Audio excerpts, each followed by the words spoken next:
And why can't Celine and Endymion be together? Celine took a vow of chastity, promising to never take a lover. So when she fell in love with Endymion, she could only visit him at night while he slept.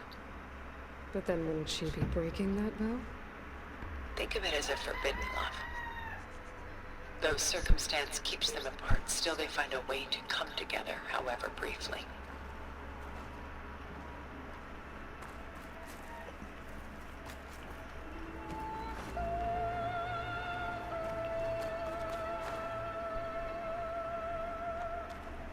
My favorite pairing on the left is woman reading a letter by Vermeer, the true master. And on the right is a forgery, woman reading music, which fooled experts into believing it was a priceless original.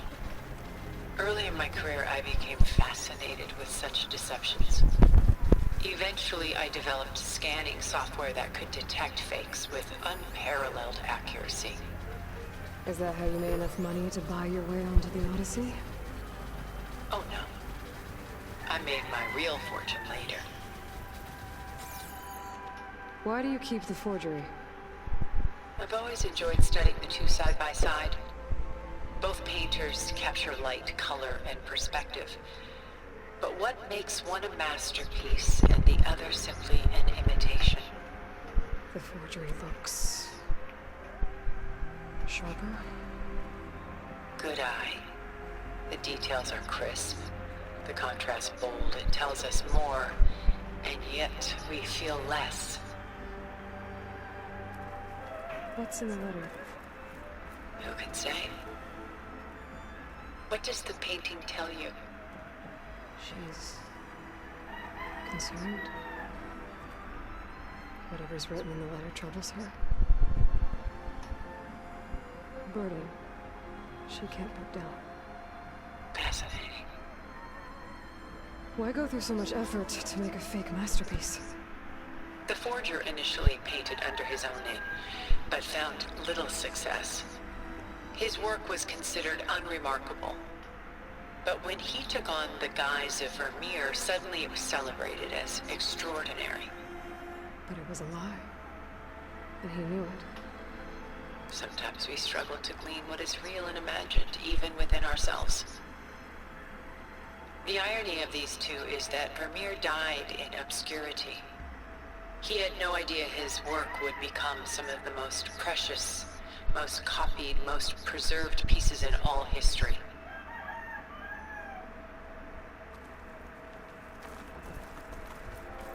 Aren't Celine and Endymion cold? Perhaps we should move on to another piece. Shall we move on?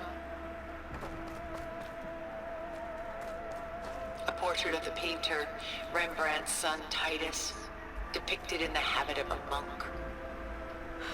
I don't get it. Why would someone like you, with infinite resources, care about this painting of... a boy in a hood? It's not the image itself, but the feeling it conveys. The face is bright and defined, but his eyes are downcast, heavy with misfortune. And the background seems to swallow all light. The painting is infused with a sense of loss. I guess I understand how the painter feels. Works of art such as these can often cause us to look inwards at our own lives. I'm sorry about your friend. Had I been able to intervene, I would have. But the risk of losing you as well was too great. Everything went by in a blur. I couldn't get to him. You know, long before holograms and focus recordings, people relied on art to memorialize their loved ones. Because of works like this painting, their lives are immortalized. Rembrandt had 4 children by his wife.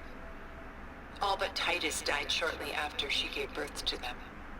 She passed not long after that. Titus became the only family Rembrandt had. Which is why he painted him this way. Indeed. Then tragedy struck again. Disease claimed Titus at 26. It's almost as if Rembrandt painted the future, closing in on him.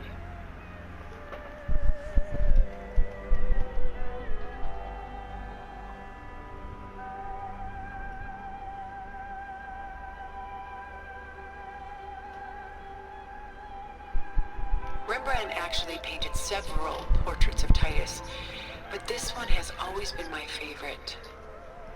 It's honest. What do you mean? In others, Titus was portrayed in brighter, livelier states, but here, Rembrandt allows himself to express his true feelings. Sorrow, fear, hope, love, laid bare on canvas for all time. I see this one resonates deeply with you.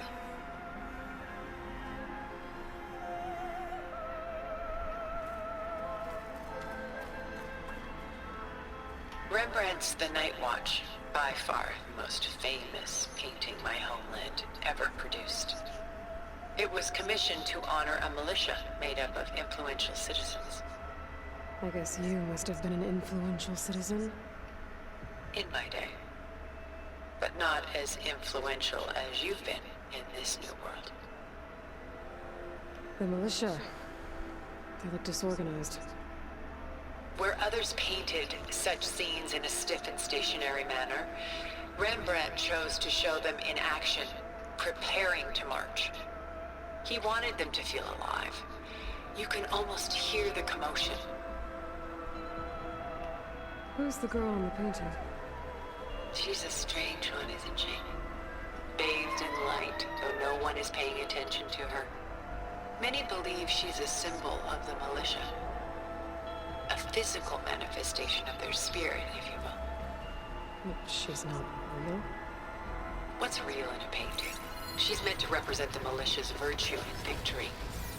But I like to think they underestimate her. She looks as if she's seen something. What does she know? What secrets does she keep? There's so much detail to take in, isn't there?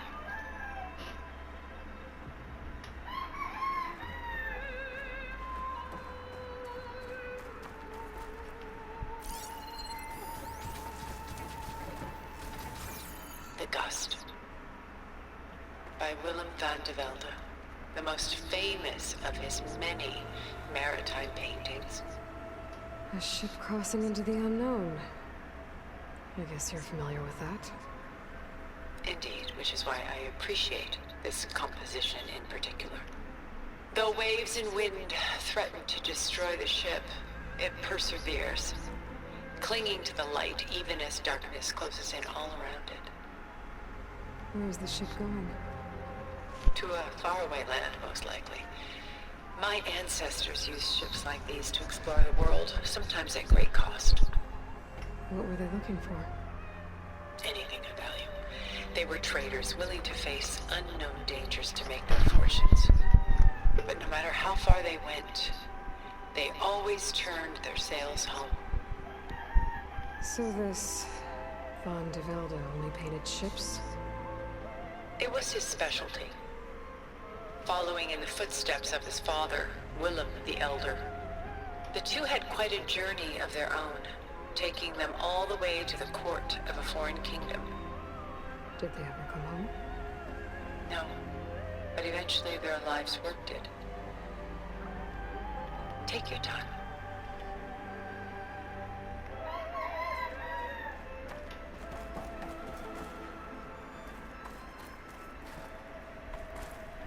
Stunning, isn't it?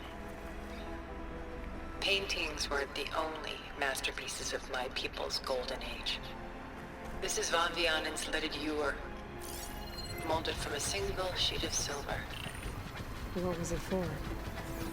How like Elizabeth you are. Function over form. Its practical purpose was less important than its meaning. Van Vianen created it in honor of his late brother, who himself was a famous silversmith. A memorial. Yes. Such beauty from sorrow. If this ewer was a memorial. How did you end up with it? As the Pharaoh swarm closed in, my homeland's greatest museum gave it to me, along with many other works, in the hope that I could preserve them. A masterpiece like this was too important to lose to history. I even considered bringing it with me off-world to ensure its safety. Why didn't you? I took a calculated risk. This vault seemed more secure than the unknowns of space. Besides, I thought someday I might return. A long life, after all, has its advantages. Now, lo and behold, here I am. Exquisite, isn't it?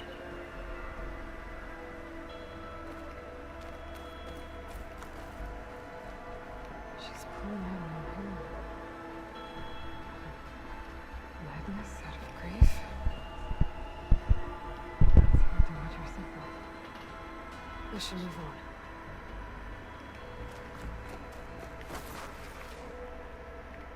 A lot of weight on his shoulders. I don't feel it.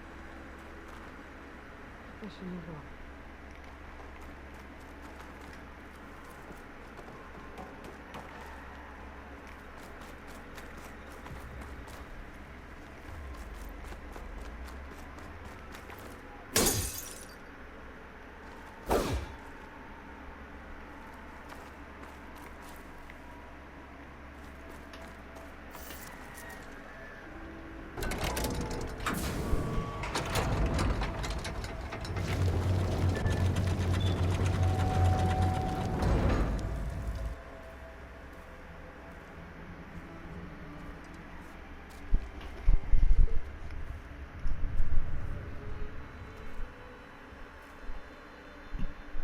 There you are.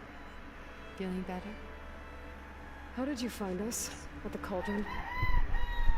And what did you do to everyone right before I passed out? All business.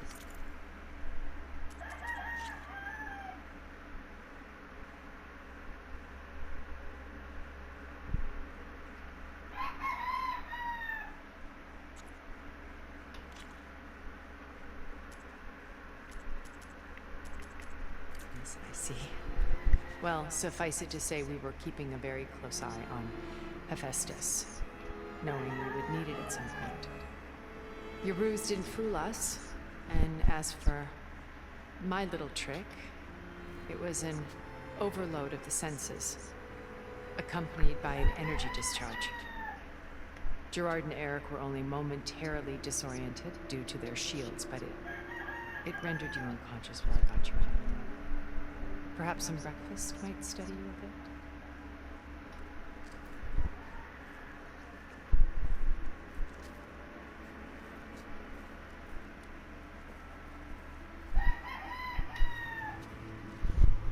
This was your house.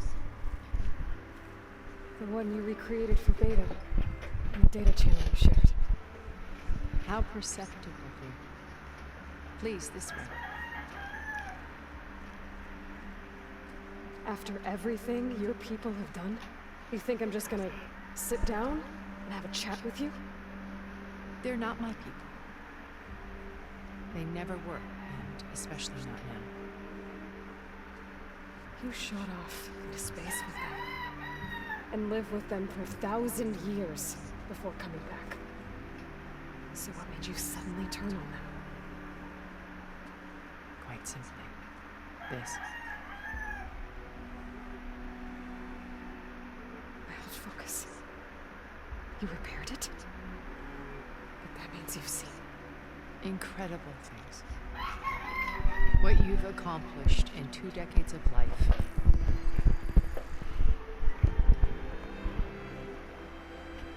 1,000 years at my back and I haven't even come close.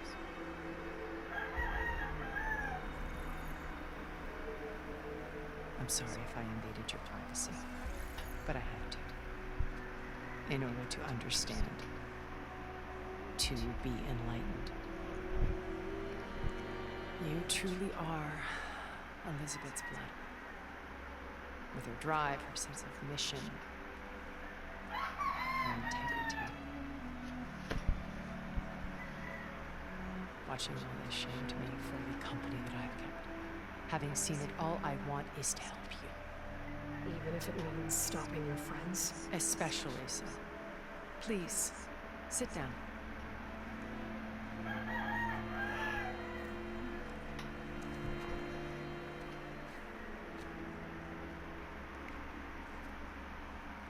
There. That's better. Now, we must recover Beta and Gaia at all costs. By now, you must know that Gerard intends to use Gaia to reboot the Earth's biosphere.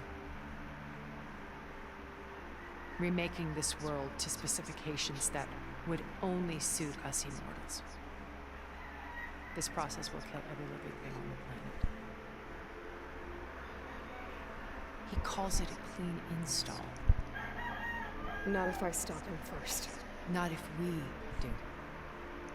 And once he and the others are gone, we can work together to fulfill Elizabeth's dream. I'm sure Beta told you that there's a build of the Apollo database on board our ship. A complete collection of human knowledge.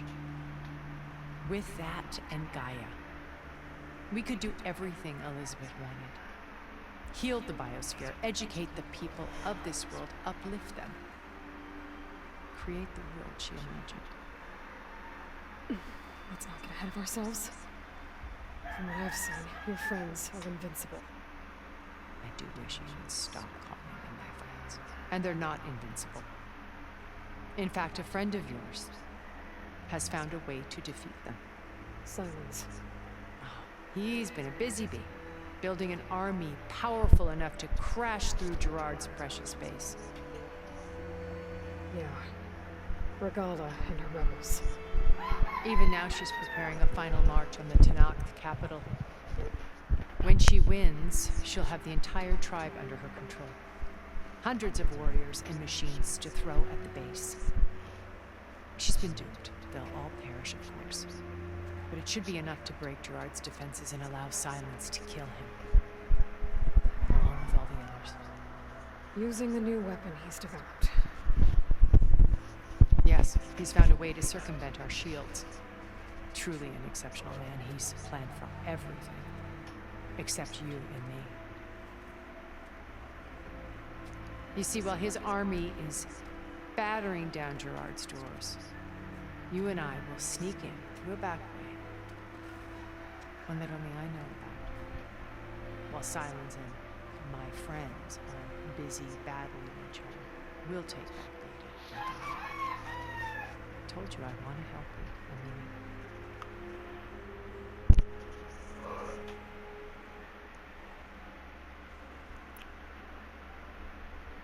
My old focus. How did you find it, let alone repair it? When we encountered you at the Hades Proving Lab, Gerard saw you as a redundancy. I knew better. You were a revelation. After your dramatic escape, bravo, by the way. Gerard and Eric assumed you were dead and gave up the hunt. I wasn't so sure. When the others were busy, I returned to the lab and searched for any trace of you. That's when I found this little treasure. Not easy to repair, but certainly worth the effort. As I watched your life unfold, you were like a splash of color on a worn canvas. What Liz was, and more.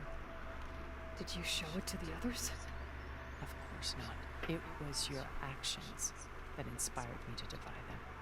It's worth noting that if I hadn't found it and watched its contents, I wouldn't have known to save you at the cauldron. You'd be dead. So I should be grateful? If you like.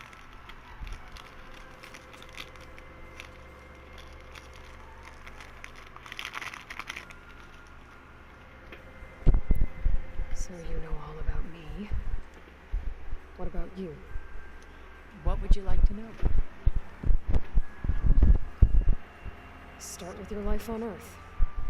When I was 8, terrorists flooded my home city.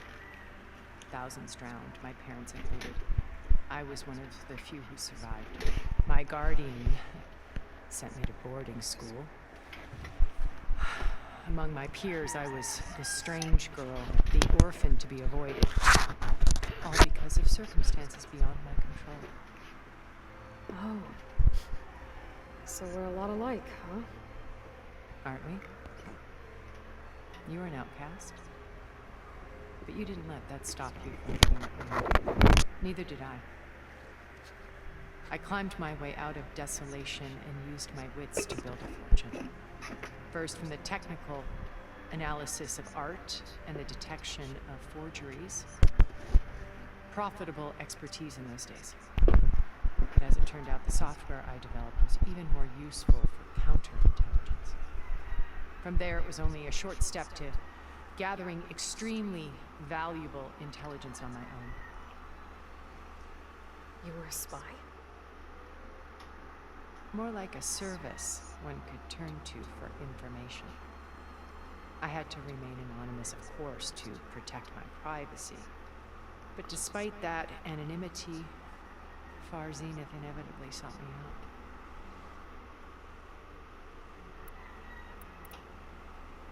What happened when Far Zenith approached you?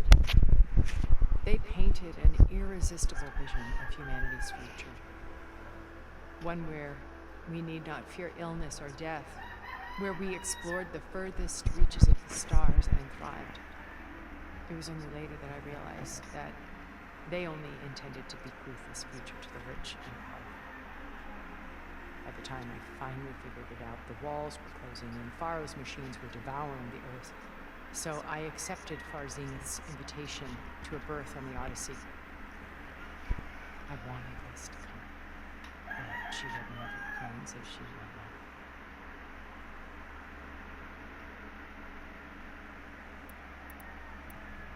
So you didn't know the other Zeniths were monsters until it was too late?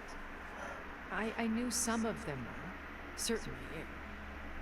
It wasn't until we were off-planet that I understood the true scope of their greed. I was grateful to simply be alive, but the others became obsessed with a kind of effortless immortality. They built a colony where machines serviced their every need, where any memory or fantasy could be endlessly savored in virtual reality. It wasn't life.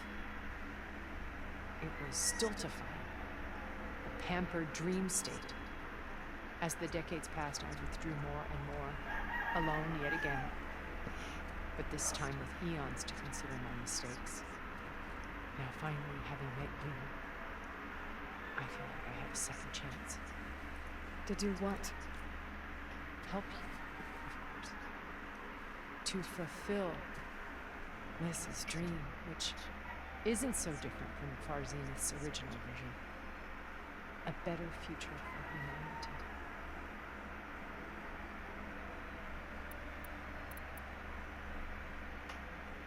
You said Beta's not in urgent danger, so what are the Zeniths doing to her? Putting her to work. Merging Hephaestus with Gaia. A difficult, time-consuming task, as I'm sure you know. They will compel her if need be.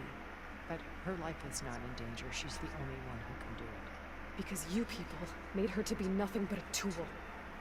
Gerard's idea, not mine. They always viewed me with suspicion when I attempted any form of kindness towards her.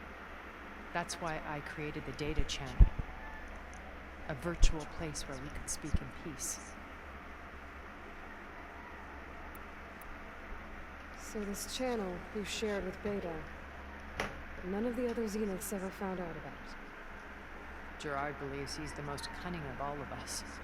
Even after 1,000 years, he still can't imagine that I would outwit him. The channel allowed me to interact with Beta away from their mistrustful eyes. It offered us a chance to be ourselves. Until you cut off all contact. Yes, though it pained me. I was worried that our meetings would do her more harm than good. She felt like you tossed her aside. I was afraid the others would find out and punish her. She may not have had the comforts of friendship anymore, but at least I ensured she was safe. I know it seems harsh, but you must believe that her well-being has always been paramount to me. Why did you make the Data Channel look like this place? I built this house as a shelter to weather any storm. A safe place. Not just for me, but for the art stored below. Cultural artifacts of incalculable value. Truly some of the greatest achievements of human civilization. And you wanted Beta to see them? Yes. Her upbringing was so cold and technical. I thought if she could experience Vermeer and Rembrandt, it would bring something else into her life. A heritage every bit as valuable as the scientific and technical data being drummed into her. I'm sorry I had to cut off contact, but I'll never regret sharing this house with her. She needed its shelter even more than I did.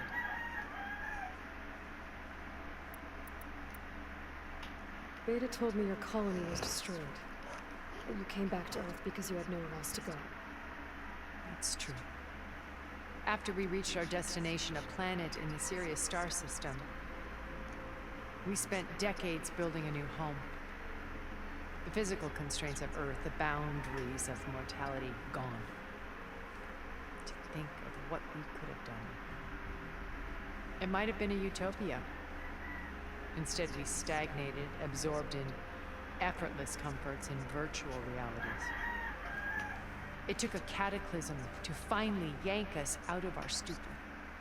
What happened? A massive geological event. We knew of instabilities in the planet core, but we underestimated them. By the time the collapse was upon us, it was too late to stop it. Only a few of us made it to the ship in time. We set course for Earth, the only safe harbor left to us. Which you decided to make unsafe for anyone else. Not me. Gerard. He believes it's better to wipe the canvas clean than work around the smudges. No more primitive tribes, no more combat machines, only a blank slate to do with as he pleases. But we will stop him. All we have to do is get into that base. What exactly is your plan to sneak into the Zenith base? We will make use of a lesson I learned from an early age. Always know your exits. In this case, a place where Gerard's new construction meets the ancient foundation. A passage that only I can access. When Silence flings his army at the base, we will enter through this back door, bypassing most of the fighting. The distraction will provide us with a window in which to rescue Beta and Gaia. Once we're inside the base, where will we find Beta and Gaia? Here in the command center. By then, Gaia will have been reunited with all of its subordinate functions, including Hephaestus. What about the alphabet of Apollo on your ship? A simple matter of recovery once the others have been dealt with. With that in hand, we'll have everything we need to make this world as it should be.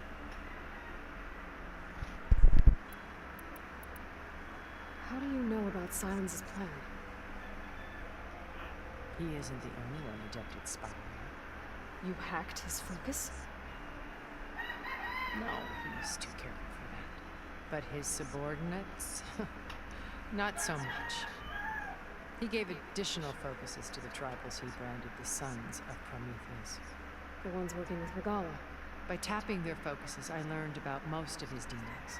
The distribution of override technology, the arming of Tanakh rebels, and the secret pact with Regala to attack Gerard's base. But how did he come up with a weapon that can take down your shields? That's the one thing I haven't been able to figure out, but however he did it, I'm quite certain it will work. With it in the Tanakh army, victory seems to be within his grasp. Such a shame he'll be disappointed.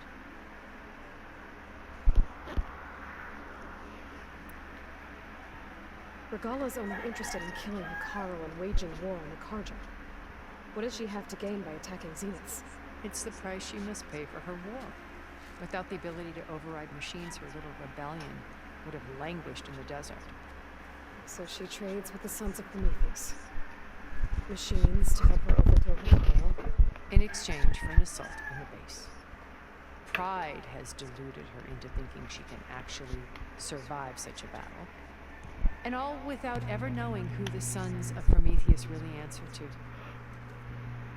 Yet for all of Silence's brilliance, still he underestimates you. That blind spot is what will allow us to take Beta and Gaia right out from under him. Well, hundreds of Tenakth are cut down on sight. So you knew Elizabeth. What was she like? This was everything she was. I see in you. And your ingenuity, your determination, your moral compass.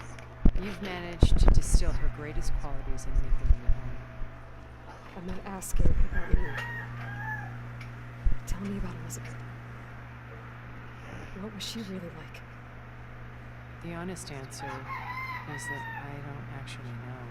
For all the time that I spent with her, she always kept a part of herself locked away. It was like that from the moment we met. So when you met Elizabeth, she was what? Distant? Aloof? Not aloof. Not exactly. It was a summit in Paris about machine learning. A touchy subject in those days. Because regulatory authorities were just starting to clamp down on AIs. Liz gave the keynote address. She had already achieved great renown for her work in automated environmental reclamation. But in her address, she was just starting to imagine the next step. An AI-driven system that wouldn't just act on its programming, but actually take responsibility for its sphere of influence. To care about life. Not just follow orders. Revolutionary stuff. I was fascinated. And I wanted to meet her for a long time. I watched her after her talk. She had spoken with such moral authority, such empathy. But after that, she retreated. I could tell she felt uncomfortable with all of her admirers. It was as if giving the talk had cost her something. I didn't want to be a pest, so I planned my approach carefully. So how did you finally approach Elizabeth after her talk? I picked the right moment. The morning of the next day, right as she came back to the conference, she had just had her coffee. She was fresh, rested. It was like she had braced herself for the onslaught of colleagues. I asked if I could walk with her, then put forth a question about her talk that I thought was intelligent. Her answer made me realize it wasn't, but she was very welcoming. Almost as if we were previously acquainted. It was only halfway through the conversation that I realized she knew exactly who I was. It was quite a shock to me. My business was trafficking in secrets, and I took great pains to protect my anonymity. So that was Liz, perpetually one step ahead. I came to view our meeting as a metaphor for our friendship. She always seemed to know me far better than I knew her. I guess I know the feeling.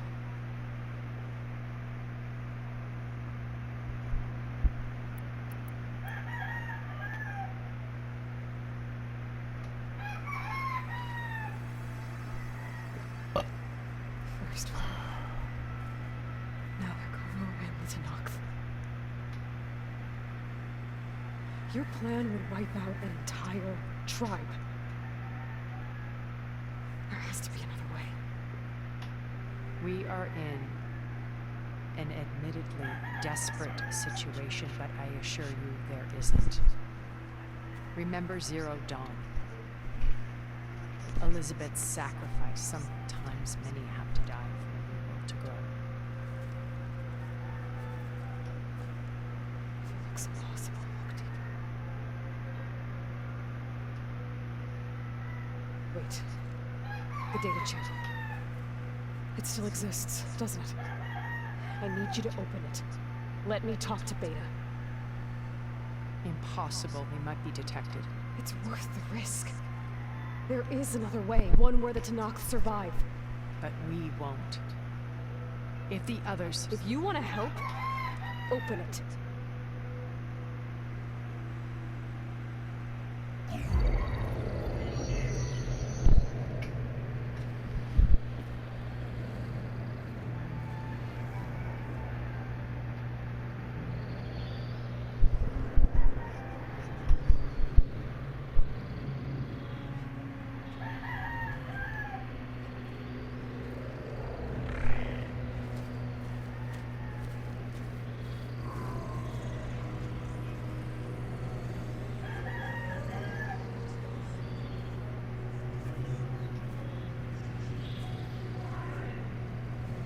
What are they doing to her?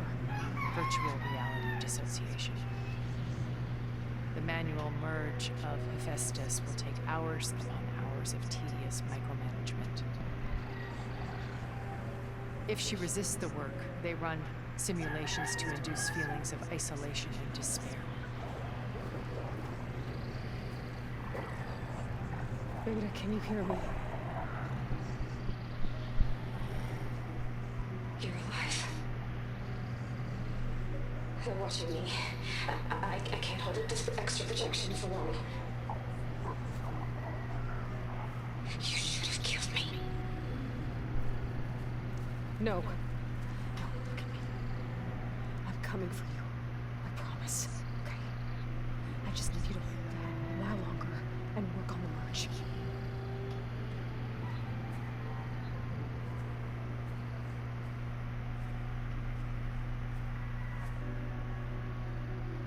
Then I think it can be done.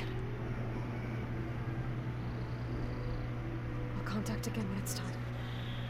Can you hold on? As long as I know you're coming for me, I can endure anything.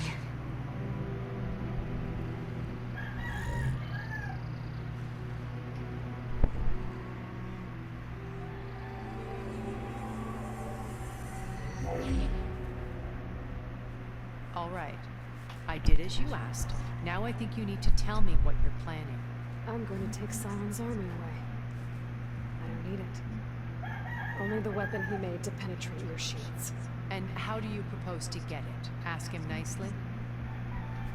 Without Regala and her rebels, he won't have a choice. We'll be his only option. Only option for what? What did you tell her? That is between me and my sister. Will be Silent's only option for crashing that base. I'll tell you the rest later. But first, there are a couple of things I have to do. Oh. And what are those? Lay my friend to rest. And then I'm going to use the override that Beta gave me at Gemini to put an end to Regala's rebellion. From there. Wait. Since you insist on doing things your way, I know of something that will truly help you make a grand entrance with the Tenat. The ancient Horus Titans still possess electromagnetic energy cells as part of their arsenal. Drop one of those on Regala's army and they'll receive quite a surprise.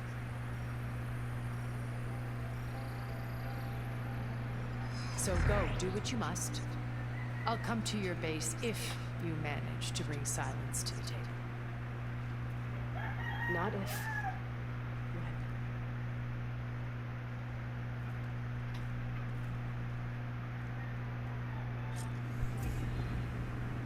When. Erend, are you there?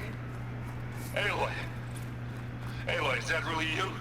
Yeah, it's me. Where's everyone else? We're all... we're back at base. What happened? It might be easier to explain in person.